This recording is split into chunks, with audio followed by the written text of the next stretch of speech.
다이어트 하러 왔는데 맨날 듣는 소리가 더 드세요, 더 드세요, 더 드세요 였어요. 굉장히 의아하게 뭐 이런 이상한 의사가 있나 하고 저를 쳐다봤던 것이 기억에 남는 분입니다. 다이어트 열심히 해보지 않으셨던 분 없죠. 식단도 하시고 운동도 하시고 거기서 실패도 하시고 좌절도 합니다. 근데 이게 몇 번이고 반복이 되다 보면 몸도 지치는데 마음도 지치게 됩니다. 이런 분들을 위해서 비슷한 시간을 보내셨던 분들이 병원으로 사연을 보내주셨습니다. 그 중에서 두 분만 골라서 소개를 해드려 볼까 합니다. 당연히 이 두 분은 자기의 이야기를 공유하는 거에 대해서 동의를 해주셨고요. 다만 의료법상 개인이 특정될 수 있는 정보는 생략하도록 하겠습니다. 첫 번째 분입니다. 이분은 정말 한 2년 정도 치료를 함께 가고 계신 분이시고요. 처음에 오셨을 때는 고혈압, 고지혈증, 당뇨, 통풍, 염증성 질환 등 다양한 질환을 가지고 계셨고요. 현재는 저희 병원만 오시면 피검사가 일부러 정상으로 되는 건가요? 라고 물을 정도로 많이 호전이 되신 분입니다. 저는 10대 때부터 100kg이 넘는 몸으로 살아왔습니다. 그동안 여러 번 체중 감량을 시도했고요. 대학생 때는 방학 2달 동안 15kg을 감량한 적도 있었지만 결국에 일상으로 돌아오면서 다시 체중이 늘어나는 것을 반복했습니다. 40대 초입에 들어서는 체중 감량 자체를 포기하게 되었습니다. 나는 안 되는구나. 체중 감량에 대한 의지 자체를 내려놓은 상태였습니다. 그때 가장 친한 친구가 원장님 만나보라고 강하게 권했습니다. 사실 그때도 마음은 크게 움직이지 않았습니다. 네, 진짜 그러셨어요. 내가 왜 당신을 보고 있는 것인가 라는 눈으로 오셨거든요. 일단 뭘 하든 안 하든 원장님을 한번 만나보자는 생각을 하게 되었고 그 선택이 지금까지 이어지고 있습니다. 제가 이분께도 가장 강조드렸던 내용이기도 하고요. 지속 가능한 감량을 하자라는 것을 키워드로 진료를 시작해 나갔습니다. 그때부터 체중 감량에 대한 생각이 바뀌기 시작했습니다. 언제까지 얼마를 빼겠다는 목표를 세우기보다 원장님과 함께 건강해지는 과정을 만들어 간다는 생각을 하게 되었습니다. 처음 만났을 때 제 체중은 약 153kg 정도였던 것으로 기억합니다. 최근 체중은 119kg 전으로 오가고 있습니다. 약 35kg 정도 감량이 된 셈이죠. 단순히 체중이 줄고 안 줄고가 문제가 아니라 몸 전체가 건강해지고 있다는 것을 실감하게 되었습니다. 입을 수 있는 옷들도 많아졌대요. 진료를 받는 2년 동안 감량이 빠르게 되었던 시기도 있었고 열심히 노력하는데도 체중이 변하지 않은 정체기도 있었습니다. 그럴 때마다 원장님께서는 몸이 새로운 체중을 기억하는 시간이 필요하다고 설명해 주셨습니다. 무엇보다 놀라운 점은 체중 감량을 완전히 포기했던 제가 2년이라는 시간 동안 꾸준히 관리하는 삶을 살고 있다는 사실입니다. 그리고 그 과정이 생각보다 힘들거나 고통스럽지 않다는 점도 큰 변화였습니다. 체중 감량이라는 목표가 아니라 원장님과 함께 건강한 삶을 만들어가는 과정이라고 생각하며 천천히 걸어가고 있습니다. 아닙니다. 저는 목표가 있습니다. 2자리로 만들 겁니다. 네. 저처럼 여러 번 시도하고 포기했던 경험이 있으신 분들께도 조급하지 않게 전문가와 긴 호흡으로 변화를 만들어 가보시기를 조심스럽게 권해드리고 싶습니다. 이분은 콜라를 물처럼 드시는 분이라 이 콜라를 끊는데 꽤 많은 시간이 걸렸습니다. 제로로 바꾸는데 굉장히 오래 걸렸고요. 근데 사람들 쉽게 말하잖아요. 그 콜라 끊는 게 뭐 어렵다고. 근데 30년 동안 콜라를 마셨는데 어떻게 한 번에 끊겠어요. 그래서 진료 노트에 콜라 이렇게 2글자 적힌 날도 있고요. 두 번째는 요거트를 엄청 좋아하십니다. 그래서 시판되는 요거트를 저도 다 찾아본 것 같아요. 그래서 그 중에서 가장 혈당 스파이크가 낮을 것 같고 조합이 괜찮으며 이분이 염증성 질환이 있기 때문에 유산균을 어느 정도 보충할 수 있는 아이로 저도 거의 요거트 매니아가 돼서 같이 찾아갔던 기억이 있습니다. 근데 결국에는 본인 입맛에 맞는 걸 선택하셨 했지만 많이 줄이셨어요. 이분은 사실 사회적으로 활동이 많은 분이세요. 외국에도 나가시고 이렇게 일정들이 많은데 그 과정에서 식단이나 수면이 확 바뀌어서 오실 때가 있거든요. 그럼 그때 저도 사람인지라 할 때가 있지만 그래도 이제 그 중간에 합의점을 찾아서 어떻게든 이 과정을 이어가기 위해서 서로 굉장히 많이 논의를 합니다. 거의 국가대표 준비하는, 올림픽 준비하는 느낌으로 현재도 진행되고 있습니다. 근데 그 과정이 되게 즐겁습니다. 그래서 편안히 나의 스케줄은 이렇고 내가 목표하는 바는 이렇고 나는 이걸 못 끊겠습니다 알려주시면 아 이렇게 대화하면 되는구나 라는 거를 저도 참 많이 배운 분입니다. 이분과 함께 치료를 하면서 제가 가장 중점에 두었던 부분은 여러 번 요요를 반복하셨던 분이셔서 살 빼자고 하는 거 아니다. 살려고 하는 거다. 그래서 건강 관리를 하는 즐거움을 만들어 드리는 게 가장 큰 저의 보람이고 목표였습니다.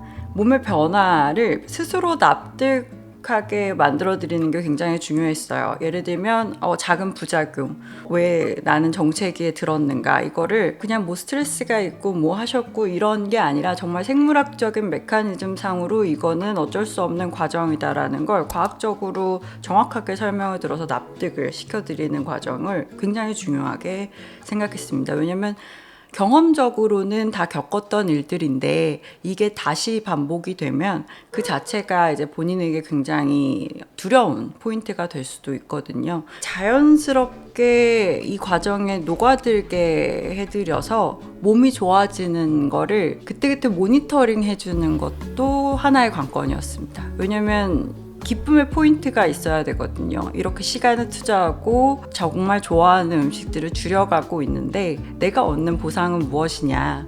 물론 단순한 숫자일 수도 있지만 그걸 넘어서 진짜 몸이 건강해지고 있다라는 걸 수치적으로도 확인하고 그리고 실제로 들어오시는 걸음걸이 그리고 얼굴의 모양 그리고 안색 등의 변화도 말씀을 드리고 함께 경험을 공유하는 것도 굉장히 중요했습니다. 일단 고혈압 약은 끊으셨고요. 그리고 고지혈증 수치가 높으면은 빨개요. 정말 다 새빨개요. 근데 그게 다 정상이 되셨고요. 요산 통풍 수치가 엄청났어요. 근데 그것도 이제 정상. 당뇨도 있으셨는데 당뇨 수치도 지금 정상화가 되셨고요. 또 하나는 염증성 질환이라 그래서 뭐만 이제 잘못 먹어도 되게 속이 불편한 기저의 질환이 있으셨는데 그게 해결이 되시고 그리고 체중이 이제 빠지면서 약간 자신감이 생기신 걸 보고 굉장히 흡족합니다. 근데 피부를 해드리고 싶어요. 너무너무. 네. 두 번째 사연으로 넘어갈게요. 이분은 타원에서 기계적으로 마흔자루를 처방 받으셨던 분입니다. 그래서 저 처음 왔어요. 그럼 2.5 4개. 저 2.5 이제 쓰니까 더 안 빠져요. 그럼 5.0 또 4개. 이렇게 해서 잘 감량이 되셨다가 자기가 목표한 바를 딱 달성을 하고 자유로 중단을 하신 다음에 한두 달 사이에 요요가 왔는데 이게 다시 마흔자루를 시작했는데도 반응이 없어서 놀란 마음에 내원하셨던 분입니다. 이분이 기억에 남는 거는 처음에 이제 병원에 오셨을 때 제가 마흔자루를 처방드리기 위해서는 피검사랑 여러 검사들을 하셔야 한다 그랬을 때 굉장히 의아하게 뭐 이런 이상한 의사가 있나 하고 저를 쳐다봤던 것이 기억에 남는 분입니다. 사연 읽어드릴게요. 먼저 감사하다는 인사를 전하고 싶어서 펜을 들었습니다. 원장님이 아니었으면 저는 끊임없이 주사에만 의존했을 거예요. 처음 마흔자루를 처방받았을 땐 그저 좋기만 했어요. 살이 빠지니까. 재미있고 신기했거든요. 근데 원장님 말씀처럼 너무 안 먹어서 픽픽 쓰러지기도 하고 이명도 생기고 무엇보다 주사를 끊으면 감당할 수 없는 요요가 따라와서 고통스러웠습니다. 어떤 원리로 어떻게 살이 빠지는지 내 몸에 어떻게 작용하는지에 대해서는 알아볼 생각을 못했으니까요. 이분은 사실 마르신 편이셨어요. 제 눈에 보기에는. 그래서 한 BMI로 치면은 한 25% 정도셔서 한 60대 후반대에서 체중의 10%인 60대 초반대로 가자. 조금 더 이제 유지기를 생각하면은 50대 후반대까지 만들자고 해서 달성하신 분입니다. 그리고 갑상선 기능 저하가 있으셨던 분이셨는데 이것까지 개선이 돼서 만성적으로 있었던 피로감도 많이 개선이 되셨고요. 그래서 여기에도 그 결과 목표한 체중 감량은 물론이고 갑상선 기능 저하까지 개선돼서 요즘은 정말 건강한 매일을 살고 있어요. 어떻게든 감사함을 표현하고 싶은데 제가 건강하게 살아가면 그걸로 됐다고 항상 말씀을 하시네요. 저는 김영란법 대상이니까요.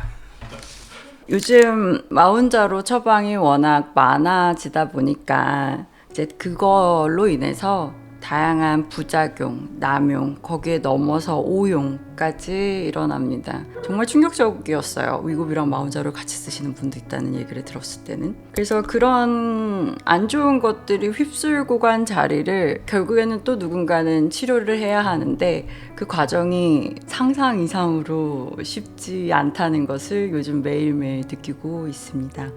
특히 이런 분들은 근손실하고 기초대사량이 엄청나요. 그러니까 몸무게는 줄어 오셨어요. 근데 근육이 거의 없고요. 와, 병원에 걸어오신 게 감사하다라고 말할 정도로 기초대사량도 거의 바닥으로 가 있는 경우가 많고요. 피검사에서 골밀도 보면 어떻게 골절이 안 되고 이렇게 멀쩡히 걸어오셨을까라는 생각까지 듭니다. 결국에는 나의 근육을 태우고 탈수를 시키고 대사를 낮추고 뼈를 깎아서 만든 몸인 거죠. 그러면 해야 될 과제가 더 많아지죠. 근육을 보충해야 되고 기초대사량은 늘려야 되며 줄어든 골밀도를 어떻게든 채워드려야 되고 그리고 호르몬이 다 축이 무너져 있으면 그 축을 다시 다 만들어야 되고 대사는 또 하나도 안 돼요. 이미 마운자로를 써서 그 용량으로는 반응하지 않아요. 그럼 치료 용량도 올라갑니다. 치료 시기도 늘어나고요. 이분은 진짜 안 드셨어요. 다이어트 하러 왔는데 맨날 듣는 소리가 더 드세요, 더 드세요, 더 드세요 였어요. 그래서 이 수치를 정상화시키는 게 굉장히 어려웠고요. 또 한 가지는 빈혈 수치가 엄청났어요. 거의 몸에 피가 툭 떨어져 있는 상태여서 빈혈 치료도 같이 시행했던 분이고요. 일반적으로 30, 40대 여성들이 굉장히 많이 갖는 질환들을 다양하게 가지고 계셨던 분의 그 수치 자체가 개선되는 거를 보는 건 또 하나의 큰 기쁨이었습니다. 왜냐면 저는 갑상선 기능이 저하됐다고 바로 이제 신지로이드 약을 처방하는 거를 좀 지양하는 편이거든요. 왜냐면 얼마든지 스스로 호르몬의 축을 회복하면 이거는 개선될 수 있는 부분인데 단순히 증상만 좋게 만들면 또 갑자기 기능이 항진되거나 이렇게 변화될 수 있어서 최대한 면역을 좀 올려서 내가 이 호르몬을 찾아갈 수 있는 과정을 치료하는 게 굉장히 인상적이었던 분이었습니다. 그래서 잘 드시는 거 중요합니다. 잘 건강하게 이쁘게 조리된 음식을 먹는 것. 이 두 분의 사연을 보여드린 거는 이분들이 감량을 이렇게 했고 뭐가 수치적으로 좋아졌다는 거를 물론 약간은 보여드리고 싶었죠. 근데 그 너머에 이 전문가의 모니터링이 함께 한다는 거는 굉장한 지지와 힘이 될 수 있으니 와서 진료를 함께 받으면 좋겠다라는 말씀을 전하고 싶고요. 모든 거를 한꺼번에 바꾸지 않으려고 하셨으면 좋겠습니다. 단계별로 내가 겪어낼 수 있는 한계가 있으니 그건 역시도 적절한 조언을 받아서 순차적으로 이루어 나가시길 바랍니다. 혼자 고민하지 마시고 진료실에서 함께 고민하길 바라며 살벌하기보다는 달콤한 상담소였습니다. 감사합니다.